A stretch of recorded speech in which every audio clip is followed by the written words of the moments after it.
Olá, nerds de todo o multiverso. Eu sou o Igor de Melo e a Liga da Justiça está morta. A gente já começa assim. Mas como sabemos, a morte de grandes personagens nos quadrinhos não é mais nenhuma novidade para os fãs, porque depois de tantos personagens morrendo e depois ressuscitando, é quase impossível que os leitores fiquem surpresos quando um quadrinista anuncia a futura morte de um personagem. Porém, os responsáveis pela edição 75 da Liga da Justiça resolveram ir além e mataram todos os membros da Liga da Justiça. Sendo assim, o universo DC nos quadrinhos ficou sem a sua principal equipe, gerando a pergunta: e agora, quem poderá nos defender? Então, não é o Chapolin, embora seria bem legal.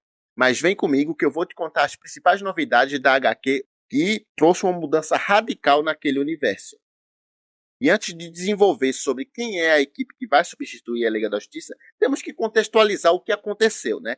Porque na HQ 75, intitulada The Death of the Justice League, os heróis foram mortos ao enfrentar o Pária e o Dark Arm.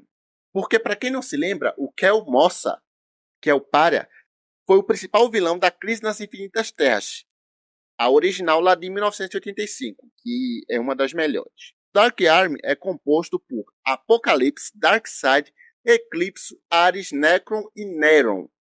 Ou seja, juntou as desgraças tudinho num só. Deu ruim, por quê? Porque o vilão foi tão poderoso que não deu nem para a poderosa Liga da Justiça. As primeiras mortes ocorrem em uma página dupla e são logo da Trindade. Batman, Superman e Mulher Maravilha vão de arrasta para cima. E são os primeiros a tombar perante um ataque mortal do Pária. Logo em seguida vai caindo o Lanterna Verde, John Stewart, a Zatanna, Aquaman, Mulher Gavião e Caçador de Marte. E uma coisa interessante é que a Zatanna tem o mesmo destino de seu pai, que também tinha sido morto pelo Dark Arm. E não para por aí, porque depois da Liga da Justiça principal, os outros a cair é a Liga da Justiça do Multiverso, conhecida como Justice League Incarnate. Ou seja, eles saíram matando as duas Ligas da Justiça de universos diferentes, estavam dispostos mesmo. Um pouquinho antes da Liga da Justiça principal tombar, as duas primeiras mortes foi do Arqueiro Verde e da Canário Negro. O Oliver foi assassinado após o Apocalipse o esmagar com os escombros. E a Canário tentou usar o seu grito para salvá-lo, mas foi morta pelo Pária. E o pior de tudo é que o Arqueiro Verde não tinha nem sido convocado para a missão, só que ele seguiu a Canário Negro e deu ruim para os dois. E aí o único membro dessa Liga da Justiça que sobrevive é o Adão Negro, o Black Adam. Porque assim, o The Rock confundiu. Quando ele dizia que o Adão Negro ia mudar a hierarquia de poder da DC, ele esqueceu de mencionar que seria nos quadrinhos e não no cinema, porque lá flopou feio. O que eu achei até injusto, porque eu particularmente gostei bastante do filme e achei que merecia mais. Só que fazer o quê, né? Mas aí o Adão Negro dos quadrinhos sobreviveu, porque ele conseguiu neutralizar os poderes do Pária, mas isso causou um grande esforço e fez ele desmaiar no cosmos. E aí ele acorda depois atordoado dentro do Salão da Justiça, e aí revela para todos lá o que aconteceu. Uma curiosidade interessante é que eles fizeram esse evento no 30º aniversário da HQ A Morte do Superman, que aconteceu na HQ Superman edição 75. Então eles pegaram a Liga da Justiça edição 75, 30 anos depois, e fizeram a morte da Liga da Justiça. Um ciclo interessante. Só que aí o universo de si nos quadrinhos não vai ficar sem uma equipe para protegê-lo, porque sempre vão aparecer novas e grandes ameaças. E é a nova equipe que vamos conhecer, entre aspas, na nova fase editorial chamada Dawn of DC, o alvorecer da DC. E no centro dessa história, ninguém menos do que os Jovens Titãs vão alvorecer como a equipe principal desse universo que vai proteger o mundo. E assim, apesar de ser uma mudança ousada e talvez até repentina, na verdade não, porque ela estava sendo construída já há algum tempo, sendo trabalhada aos poucos nos quadrinhos. E, óbvio, Superman, Batman e Mulher Maravilha voltaram dos mortos. Parecia que a Liga da Justiça principal ia voltar, só que não. Eles decidiram não formar uma nova Liga da Justiça por enquanto, percebendo que é hora de dar espaço para algo novo. Porém, a gente sabe que em algum momento isso provavelmente vai mudar. Mas por enquanto os Titãs vão ser os protagonistas. E aí na HQ Nightwing, edição 100, o Dick Grayson, né, o Asa Noturna, ele é encarregado de montar uma nova equipe, usando a fortuna que ele herdou do Alfred Pennyworth. E ele constrói sobre as ruínas da prisão de Bloodhaven uma nova Torre dos Titãs. E no fim, o fardo de defender a Terra contra suas maiores ameaças ficará para os Titãs, que já deixaram de ser jovens há muito tempo, claro.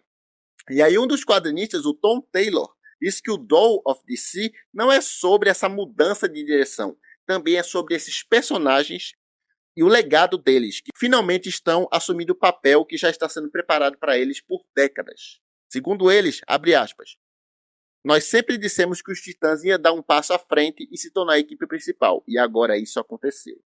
E aí a nova formação da equipe vai retornar às origens para mostrar como esses heróis amadureceram ao longo dos anos.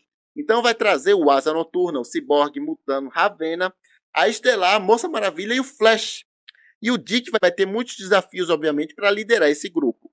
E também foi adiantado que o romance entre o Mutano e a Ravena também vai ser o destaque nessas novas histórias. Especialmente enquanto ele está superando o trauma de ter levado um tiro na cabeça do Exterminador.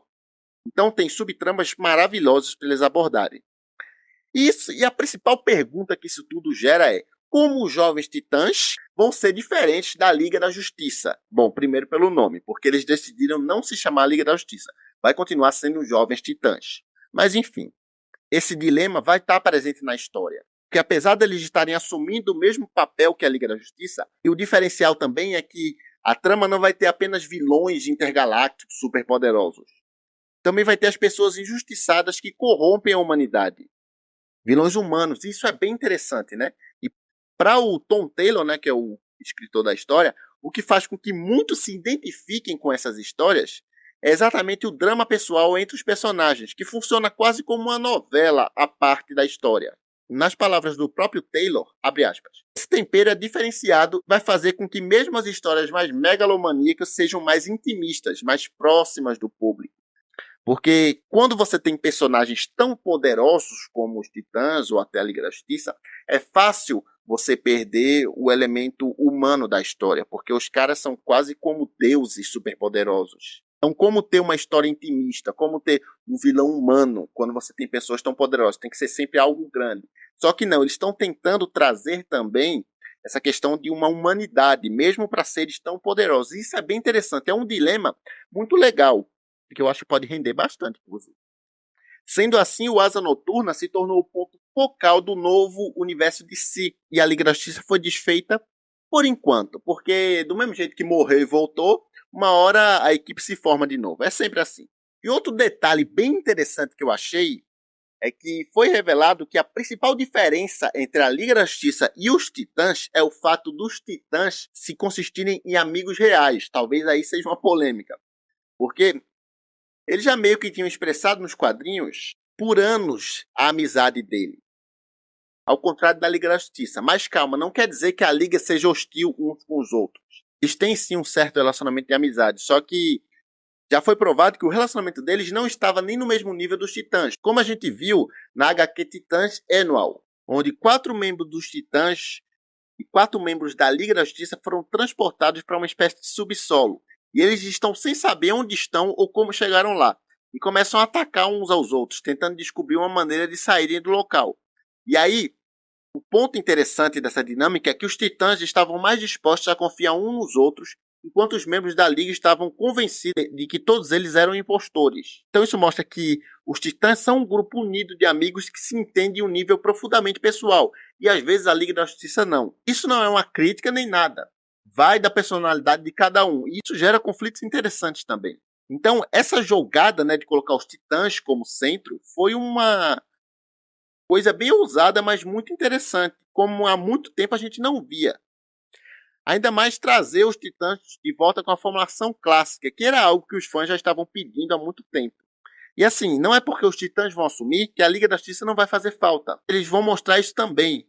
O que acontece com as pessoas e o mundo na ausência dos grandes heróis, mesmo tendo uma equipe lidando com as coisas. Então, isso que eles fizeram é uma oportunidade de trazer novos leitores para se juntar aos leitores veteranos. Porque, de fato, essa é uma nova e interessante fase do universo de si. E eu pretendo continuar acompanhando porque eu estou gostando das ideias deles. E se você quiser ficar ligadinho quando sai novo vídeo e as novidades aqui do canal, não esquece de seguir o Instagram do Projeção Nerd. A gente tem Instagram sim, e vai estar passando aí na tela para vocês. Lá tem conteúdos adicionais e muitas coisas interessantes. Não esquece de seguir, tá legal? E eu vou ficando por aqui, mas enquanto isso tá aparecendo outros conteúdos aqui do Projeção Nerd para você ficar ligadinho no que temos aqui no canal, tá legal? Então é isso, até o próximo vídeo. Valeu!